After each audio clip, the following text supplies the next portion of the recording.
창세기 32장 21절에서 32절의 말씀입니다. 그 예물은 그에 앞서 보내고 그는 무리 가운데 밤을 지내다가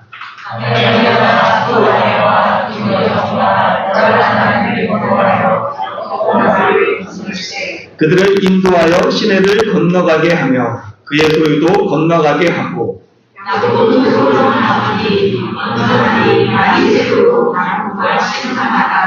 자기가 야곱을 이기지 못함을 보고 그가 야곱의 허벅지 관절을 치매 야곱이 허벅지 관절이 그 사람과 씨름할 때에 어긋났더라. 그가 이르되 나의 제명하니 나로 가게 하라. 야곱이 이르되 당신이 내게 축복하지 아니하면 가게 아니하겠나이다. 그 사람이 그에게 이르되 내 이름이 무엇이냐? 그가 이르되 야곱이니이다. 그가 이르되 내 이름을 다시는 야곱이라 부를 것이 아니요 이스라엘이라 부를 것이니 이는 내가 하나님과 이 사람들과 더불어 되었으니라. 야곱이 청하여 이르되 당신의 이름을 알려주소서. 그 사람이 이르되 어찌하여 내 이름을 묻느냐 하고 거기서 야곱에게 축복한지라. 그러므로 야곱이 그곳 이름을 블레이라 하였으니 그가 이르되 내가 하나님과 대면하여 보았으나 내 생명이 보존되었다 하니라. 그가 분이엘을 지날 때 해가 돋았고 그의 허벅다리로 말미암아 절었더라. 그 사람이 야곱의 허벅지 관절에 있는 둔부의 심줄을 쳤으므로 이스라엘 사람들이 지금까지 허벅지 관절에 있는 둔부의 심줄을 먹지 아니하더라. 아멘.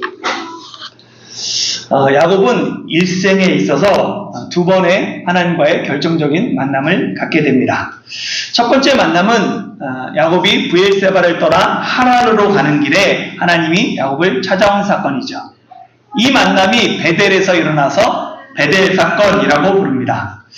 베델 사건은 지금까지 자기 힘으로 하나님의 뜻을 이루려고 했던 야곱의 전반전이 끝났다라는 것을 보여주는 거예요. 그리고 하나님이 야곱을 훈련시키는 하프타임이 시작됨을 알립니다. 하프타임이라고 하면 스포츠 경기 중간에 있는 휴식 시간을 의미합니다. 그래서 이 시간을 통하여서 전반전을 돌아보고 후반전을 준비하게 되죠. 하프타임을 잘 활용한 팀은 전반전에 좀 부진해도 후반전에 기대하게 됩니다. 그러나 반대로 전반전에 아무리 잘한 팀도 제대로 쉬고 전략을 짜지 못하면 하프타임을 제대로 보내지 못하면 후반전에 역전당하기도 합니다. 야곱은 인생의 절반을 장자권을 얻겠다라는 그 한 가지 목적으로 달려왔어요. 태중에서부터 형에게조차 지기 싫어했던 야곱은 형보다 먼저 세상에 나오기 위해 형의 발꿈치를 붙잡고 태어났습니다. 그래서 이름이 야곱이에요. 발꿈치를 잡은 자라는 뜻을 가진 이 야곱은 출생부터 남에게 지기 싫어합니다. 그래서 어떻게 해서든지 자신이 목표한 것은 반드시 이루는 인생을 살아가죠. 장성한 후에 들사람이 되어 사냥하며 밖으로 도는 형과 달리 야곱은 노련한 사냥꾼이 사냥감을 기다리는 것처럼 조용히 때를 기다리며 집에서 틈을 타고 있습니다. 그리고 마침내 형이 심히 피곤하고 배가 고픈 그 틈을 놓치지 않고 형에게 장자의 명분을 팥죽 한 그릇에 팔아버리죠.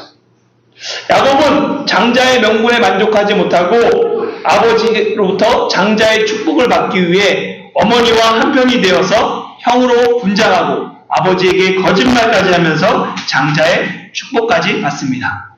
이처럼 야곱의 전반전, 야곱의 인생이 변하는 터닝포인트가 됐던 그 모든 순간들을 보면 수단과 방법을 가리지 않고 야곱이 승리한 삶이었어요. 그러나 이런 야곱의 승리를 하나님이 원하셨던 야곱의 모습은 아닙니다. 그래서 하나님은 야곱을 훈련의 자리로 인도하세요. 그 시간을 통해서 야곱이 자신의 잘못을 돌아보고 하나님의 약속을 신뢰하는 믿음의 사람으로 성장하길 원했던 거죠. 그래서 하란 생활 20년은 야곱이 전반전을 돌아보고 후반전을 준비하는 야곱 인생의 하프타임이 됩니다. 야곱의 이 하프타임은 하나님과 만남이 첫 번째 있었던 베델에서 시작돼요. 그리고 하프타임이 끝나는 그 시간이 하나님과 두 번째 만남이 이루어지는 오늘 본문입니다. 하나님과 야곱의 두 번째 만남이 이루어지는 장소가 야복 나루고, 이곳을 후에 야곱이 분이엘이라고 부르기에 분이엘 사건이라고 부릅니다. 한 학기 강의를 마치면 마지막 시험을 통해서 어떻게 이 수업을 감당했는지를 평가합니다. 마찬가지로 하나님은 20년의 이 훈련을 마치고 그동안 야곱이 얼마나 성장했는지 야곱의 믿음을 테스트하기 위해 두 가지 시험을 준비하세요. 하나는 나반과의 화해고 또 하나는 에서와의 화해입니다. 하나님은 야곱을 훈련시키기 앞서 첫 시간에 훈련의 목표를 알려줬어요. 마치 교수님이 첫 수업 시간에 강의 계획서를 나눠주면서 교육 목표와 평가 방법을 알려주는 것처럼 하나님이 훈련을 시작하면서 야곱에게 말씀하셨죠. 내가 너와 함께 있어 내가 어디로 가든지 너를 지키며 너를 이끌어 이 땅으로 돌아오게 할지라. 그래서 훈련 기간 동안 하나님이 야곱과 함께 계시고 하나님이 야곱을 지키시고 하나님이 야곱을 이끄시고 가나안 땅으로 돌아오게 하실 것이다. 이 믿음, 하나님이 함께 한다는 이 믿음이 훈련의 목표였어요. 지금까지 야곱은 자기의 힘으로 하나님의 뜻을 이루려고 했습니다. 그러나 하나님은 야곱을 하나님만 의지하는 믿음의 사람이 되길 원했어요. 네 힘으로 할 수 있는 것이 아니다 라는 것을 가르쳐주길 원했죠. 그래서 하나님은 훈련 교관으로 야곱의 상위 버전인 나반을 통해서 야곱을 훈련시키십니다. 수단과 방법을 가리지 않고 자기 힘과 자기 뜻으로 목표를 이루려고 했던 그 야곱은 20년 동안 나반 밑에서 훈련받으면서 자신을 돌아봐요. 20년 훈련을 통해서 여러 가지 일들이 있었는데 나반은 10번이나 야곱의 품삯을 변경시켰습니다. 그럼에도 불구하고 최후의 승자는 나반이 아닌 야곱이었어요. 야곱이 어떻게 나반에게서 승리할 수 있었습니까? 그 비밀은 하나님이 야곱과 함께 하셨기 때문이에요. 하나님의 은혜 때문이었습니다. 야곱은 이 20년의 훈련을 통해서 내 힘이 아닌 하나님의 은혜를 배우게 돼요. 그리고 이 모든 과정을 마치고 마지막 두 시험, 테스트를 남겨두었습니다. 야곱은 첫 번째 이 시험을 보기 좋게 통과해요. 야곱을 추격해온 나반에게 야곱이 이렇게 말합니다. 비록 외삼촌이 20년 동안 내 품삯을 10번이나 바꾸셨지만 하나님이 나와 함께 계셔서 나를 지키시고 내게 복을 주셨습니다 라고 말합니다. 20년 훈련의 결론이 하나님이 나와 함께 하셨다. 하나님이 내게 복 주셨다. 나를 지키셨다 라고 믿음으로 고백합니다. 이 믿음의 증거, 이것이 야곱의 고백이었고 첫 번째 시험을 무사히 통과하게 되죠. 그런데 두 번째 이 시험에서 야곱은 오답을 기록합니다. 첫 번째 시험과 마찬가지로 두 번째 시험의 정답도 마찬가지예요. 하나님이 나와 함께 계셨습니다. 하나님이 나를 지키셨습니다. 이게 돌아가는 것 하나님의 뜻입니다. 라는 하나님의 약속에 대한 믿음이었어요. 물론 이번 문제는 전 문제보다 조금 더 복잡하고 어려워 보입니다. 왜냐하면 나반과의 문제에서 야곱은 피해자지만 에서와의 문제에서 야곱은 가해자이기 때문에 그래요. 그러나 비록 문제가 복잡하고 어려워 보여도 문제풀이 과정과 해답은 똑같습니다. 하나님이 나와 함께 하셨습니다. 이 믿음이 야곱의 고백이 되어야 되고 신앙이 되어야 되는 거예요. 그런데 이 믿음이 흔들립니다. 화해를 위해 형에게 보낸 사자들이 야곱에게 돌아와서 하는 말이 에서가 400명을 거느리고 오고 있다라고 말해요. 하나님은 야곱의 믿음이 흔들릴까봐 미리 천사들 보내서 하나님의 군대들을 보내서 내가 널 지키고 있다라고 보여주셨어요. 그런데 야곱은 자기 뜻대로 되지 않자 심히 두려움과 답답함을 느낍니다. 두려움에 사로잡힌 야곱은 무리를 두 때로 나누죠. 혹 에서가 와서 한 대를 치면 다른 한 대를 도망갈 수 있도록 지혜를 발휘합니다. 그래도 20년 동안 짬밥이 있으니까, 훈련받았던 것이 있으니까 야곱은 나름대로 믿음이 성장했기 때문에 이 문제 앞에서 하나님 앞에 기도하고 하나님의 은혜를 구합니다. 그러나 두려움과 답답함에 한 번 흔들린 이 야곱의 믿음은 밤새 기도했음에도 불구하고 하나님을 신뢰하기보다는 또다시 자신의 지혜를 의지합니다. 베델의 하나님, 그 약속을 붙잡고 기도하면서도 하나님의 그 약속을 믿지는 않아요. 온전히 신뢰하지는 않습니다. 밤새 기도한 후에 야곱이 의지한 것은 하나님이 일하신다는 믿음이 아니라 형의 감정을 풀기 위한 예물이었습니다. 베델에서 하나님을 만나고 20년 동안 훈련을 받았지만 야곱이 마지막 순간에 그가 의지한 것은 하나님이 아닌 예물이었던 것이죠. 예물을 앞세워 형의 감정을 푼 후에 형과 대면하겠다는 이 야곱의 판단은 어떻게 보면 지혜처럼 보여요. 그러나 이는 지혜가 아닌 하나님에 대한 불신이었으며 20년의 훈련이 물거품 되는 순간이었습니다. 결국 최종 시험에서 야곱은 준비한 예물을 자신의 앞서 보내고 그리고 무리 가운데 밤을 지새다가 밤에 일어나 두 아내와 두 여종과 11명의 아들도 시내를 건너가게 합니다. 모든 소유를 다 건너가게 한 후에 야곱만이 홀로 남았습니다. 야곱이 자신보다 앞서 보냈던 것들, 지금까지 야곱이 붙잡으려고 했던, 고생해서 얻었던 것들이에요. 두 아내를 얻기 위해서 14년을 봉사했습니다. 많은 소유를 얻기 위해 억적같이 일했어요. 그 모든 것을 건너 보내고 야곱 홀로 뒤에 남았습니다. 결국 야곱의 손에 남은 것이 아무것도 없어요. 마치 20년 전 빈손으로 고향을 떠날 때와 똑같습니다. 홀로 두려움에 길가에 돌을 베게 삼어 노숙했던 그날과 마찬가지로 결국 야곱은 모든 것을 떠나보내고 홀로 남겨졌습니다. 바로 그때 어떤 사람이 야곱과 날이 새도록 씨름하게 됩니다. 왜 야곱은 모든 가족과 재물을 앞서 보내고 홀로 남았을까요? 어떻게 생각하면 야곱은 정말 치사하고 바쁜 사람이에요. 위기 앞에서 숨겨진 진실이 드러나고 진심이 나타납니다. 위기가 당하니까 야곱이 가장 중요하게 생각했던 것이 드러나요. 그것은 가축이나 소유가 아니에요. 심지어 아내와 자식들도 아닙니다. 야곱이 가장 소중하게 생각했던 것은 자기 생명이었어요. 20년의 신앙 훈련을 받았지만 야곱의 가장 밑바닥 본성은 변하지 않았습니다. 그래서 자기 생명을 위해 모든 소유와 아내들과 자식들까지 위험에 앞세웠습니다. 자기 살겠다고 가족까지 방패막이 삼은 이 야곱의 모습에 실망할 수밖에 없어요. 그러나 지금까지 살펴본 야곱의 그 성격을 생각해보면 이는 당연한 선택이었어요.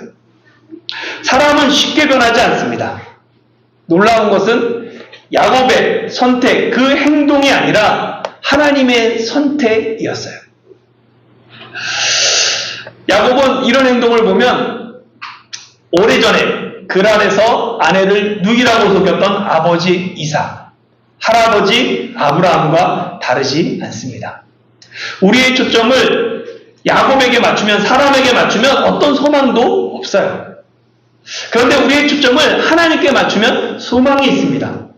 하나님은 비열하고 이기적인 이 야곱, 위기 앞에서 여전히 자신의 지혜를 의지하고 자신의 힘을 의지하며 가족까지 방패에 남는 이 야곱을 포기하지 않으십니다. 20년 전 황량한 광야길에서 홀로 밤을 보내던 야곱을 찾아오셨던 그 하나님께서 또다시 두려움과 고통과 절망 속에 혼자 남은 야곱을 찾아오십니다. 24절 말씀 같이 한번 읽겠습니다. 시작. 야곱은 홀로 남았더니 어떤 사람이 날이 새도록 야곱과 씨름하다가. 아멘. 어떤 사람이 홀로 남은 야곱과 날이 새도록 씨름했습니다. 어떤 사람은 누굴까요? 하나님이 보낸 천사 성육신하기 전에 예수 그리스도, 하나님의 사람의 모습으로 나타난 성부 하나님 등 여러 가지 해석으로 가능합니다. 야곱은 후에 이 어떤 사람을 하나님의 현현으로 보았죠. 그래서 하나님의 얼굴이라는 분이엘이라고 부릅니다. 씨름하다에 해당하는 시부려는 땅바닥에서 정말로 먼지가 일어날도록 격렬하게 붙어서 싸우는 모습을 나타냅니다. 한밤중에 나타난 사람이 누군지는 모르지만 야곱은 걸어오는 씨름을 마다하지 않고 그 사람을 붙잡고 밤새도록 씨름합니다. 지금까지 야곱의 인생은 사람들과 씨름이었어요. 모태에서부터 형과 씨름하고 장자의 축복을 받기 위해 아버지 이삭과 씨름하고 나혜를 얻기 위해 외삼촌 라반과 씨름합니다. 그때마다 이 야곱은 자신의 수단과 방법과 능력을 다 동원해서 모든 씨름에서 승리했습니다. 이제 야곱이 가나안 땅으로 들어가기 위해 마지막 에서와의 씨름을 앞두고 있어요. 이 씨름을 위해 야곱은 두 아내와 두 여종과 11아들을 먼저 보내고 모든 종과 소유도 보내고 야곱만이 홀로 남았습니다. 그때 하나님께서 야곱에게 씨름을 걸어옵니다. 태어날 때부터 단 한 번도 붙잡은 것을 놓지 않았던 야곱이에 상대가 하나님이라도 야곱은 절대 놓지 않았습니다. 필사적으로 하나님께 매달리고 붙잡습니다. 이 하나님이 야곱의 허벅지 관절을 치시고 야곱은 허벅지 관절이 어긋나게 되죠. 허벅지 관절은 엉덩이 아래 궁둥뼈에서 이렇게 엉덩이를 받치고 있는 이렇게 골반을 받치고 있는 양쪽 뼈다라고 얘기를 해요. 이 허벅지 관절을 성경에 보면 넓적다리 또는 허리의 관절로 번역하기도 합니다. 그러니까 인간 몸의 중심을 받치고 있는 힘의 근원이 허벅지 이 관절이었던 거예요. 그래서 허벅지 관절을 이 어긋나면 사람이 제대로 서 있지도 못하고 힘을 제대로 사용하지도 못합니다. 이런 상황임에도 불구하고 야곱은 끝까지 포기하지 않고 하나님께 매달려 하나님을 붙잡고 있었죠. 이 야곱과 하나님의 씨름에서 누가 먼저 상대방에게 씨름을 걸었는지 생각해 볼 필요가 있어요. 홀로 남은 야곱이 불안과 두려움에 하나님께 씨름을 건 것이 아닙니다. 하나님이 홀로 남은 야곱에게 찾아오셔서 씨름을 거셨어요. 이 말은 씨름의 목적, 이유, 그것이 야곱에게 있는 것이 아니라 하나님께 있다는 뜻입니다. 하나님이 목적을 가지고 야곱에게 씨름을 거신 거예요. 그럼 왜 하나님께서 야곱에게 씨름을 거셨을까요? 하나님의 목적은 무엇일까요? 하나님은 누구보다 야곱을 잘 아십니다. 하나님은 무엇이든 한 번 붙잡으면 놓지 않는 야곱의 성격을 잘 아셨어요. 그래서 씨름하게 되면 어디 한 군데 부러지지 않으면 야곱은 포기하지 않을 사람이라는 걸 아셨죠. 그래서 하나님은 야곱과 씨름하면서 야곱의 가장 중심이고 가장 힘의 근원인 허벅지 관절을 칩니다. 그러니까 지금까지 야곱이 평생 의지했던 것, 자기 힘으로 했던 힘의 원천인 자기 힘과 지혜와 자기 능력, 그것을 하나님이 치시는 거예요. 야곱은 허벅지 관절이 어긋나면서 지금까지 자신이 의지했던 그 힘의 원천이 끊어집니다. 그것이 의지할 수 없게 돼요. 그러니까 지금 붙잡고 있는 하나님께 더욱 매달립니다. 당신이 내게 축복하지 않으면 가게 하지 아니하겠다라고 끝까지 하나님께 붙잡으며 그것을 놓지 않죠. 야곱이 씨름하며 하나님을 붙잡고 있던 그 손, 태어날 때 형의 발꿈치를 붙잡고 늘어진 손입니다. 형에게서 장자의 명분을 사기 위해 음흉한 얼굴로 팥죽을 쏟은 손이에요. 아버지를 속이기 위해 에서의 좋은 의복을 입고 염소 새끼 가죽으로 손과 목을 입히던 손입니다. 외삼촌에게서 받지 못한 품삯을 받기 위해 버드나무와 살구나무와 신풍나무의 푸른 나무 가지를 벗기던 손이고 형의 분노를 풀기 위해 예물을 준비하던 손입니다. 그 손이 빈손이 되어 하나님만 붙잡고 매달리고 있는 것입니다. 허벅지 관절이 어긋나면서까지 포기하지 않고 끝까지 하나님께 씨름한 그 야곱은 하나님으로부터 이스라엘이 되는 축복을 받게 됩니다. 야곱이 이스라엘로 불리게 되는 그 내용이 27절부터 30절 말씀이에요. 같이 한번 읽어보도록 하겠습니다. 27절부터 30절 같이 읽겠습니다. 시작. 그 사람이 그에게 이르되 내 이름이 무엇이냐? 그가 이르되 야곱이니이다. 그가 이르되 내 이름을 다시는 야곱이라 부를 것이 아니요 이스라엘이라 부를 것이니 이는 내가 하나님과 및 사람들과 겨루어 이겼음이니라. 야곱이 청하여 이르되 당신의 이름을 알려주소서. 그 사람이 이르되 어찌하여 내 이름을 묻느냐 하고 거기서 야곱에게 축복한지라. 그러므로 야곱이 그곳 이름을 브니엘이라 하였으니 그가 이르기를 내가 하나님과 대면하여 보았으나 내 생명이 보존되었다 함이더라. 아멘. 이 하나님과 야곱과 이 대화하는 이 내용이 히브리어 문학 구조의 수평 구조로 되어 있죠. 쭉 길게 되어 있으면, 글로 되어 있으면 잘 어려운데 그래도 표로 보면, 이렇게 나눠보면 좀 이해가 쉽게 눈에 들어옵니다. 먼저 하나님이 야곱에게 묻습니다. 내 이름이 무엇이냐? 야곱이 대답하죠. 야곱이니이다. 하나님이 말합니다. 내 이름을 다시는 야곱이라 부를 것이 아니요 이스라엘이라 부를 것이라. 하나님이 묻고 야곱이 대답하는 구조가 이어서 야곱이 묻고 하나님이 대답하는 구조로 수평 구조로 등장해요. 야곱이 이제 하나님께 묻죠. 당신의 이름을 알려주소서. 하나님이 대답합니다. 어찌하여 내 이름을 묻느냐? 야곱이 말하죠. 그곳 이름을 브니엘이라 하니. 그러니까 위에 A, B, C는 하나님이 야곱에게 이스라엘이라는 새로운 이름을 주시는 내용이에요. 아래 A, B, C 다시로 되어 있는 것은 야곱이 그곳을 브니엘이라는 새로운 지명으로 부르는 내용입니다. 새로운 이름 이스라엘, 새로운 지명 브니엘이 이때 성경에 처음으로 등장하죠. 성경에서 이름은 단순한 지명이나 호칭이 아니에요. 그 사람의 성격, 존재, 속성 등이 이름 속에 담겨 있습니다. 이름이 그것을 대표하죠. 하나님이 이름을 묻는 것은 하나님이 야곱의 이름을 모르기 때문이 아니에요. 야곱 스스로 지금까지 자신의 삶을 돌아보며 앞으로 어떤 삶을 살 것인지 돌아보게 하기 위함입니다. 하나님의 물음에 야곱이 자신의 이름을 야곱, 발꿈치를 잡은 자라고 대답합니다. 지금까지 야곱의 삶, 남의 발꿈치를 잡기 위해 살아온 삶이었어요. 그러면 앞으로 남은 야곱의 삶은 어떻습니까? 당연히 지금까지 살아온 것처럼 야곱의 미래 역시 남의 발꿈치를 잡기 위해 살아갈 거예요. 그 삶에서 크게 벗어나지 않을 것입니다. 야곱의 삶에서. 그런 의미에서 야곱의 마지막은 결국 빈손으로 끝날 것이 자명해요. 소망 없는 야곱에게 하나님이 새로운 비전을 주십니다. 다시는 야곱이라 부를 것이 아니요 이스라엘이라 부를 것이다. 다시는 야곱의 삶을 살지 말고 이스라엘의 삶을 살아라. 그것이 하나님이 야곱에게 이스라엘의 이름을 주신 의미입니다. 이스라엘은 하나님과 겨루어 이겼다는 뜻입니다. 야곱은 지금까지 사람들과 씨름하며 속이는 자 야곱으로 살았어요. 그러나 이제는 야곱이 아닌 이스라엘, 즉 하나님과 겨루어 이긴 사람으로 하나님만 의지하며 살아야 합니다. 야곱이라는 이름 안에 지금까지의 야곱의 그 삶이 담겨 있다면 이스라엘이라는 이름 안에 앞으로 펼쳐질 이스라엘의 인생이 담겨 있습니다.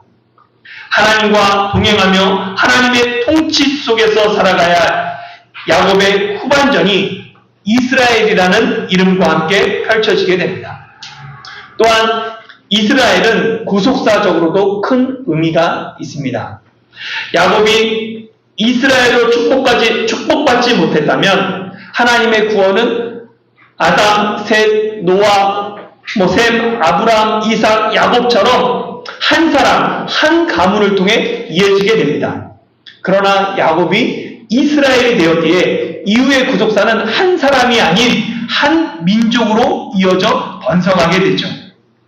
야곱이 이스라엘이 되지 못했다면 에서와 야곱 중에 한 사람만 선택된 것처럼 야곱의 12아들 중에 한 명만이 선택받아야 합니다.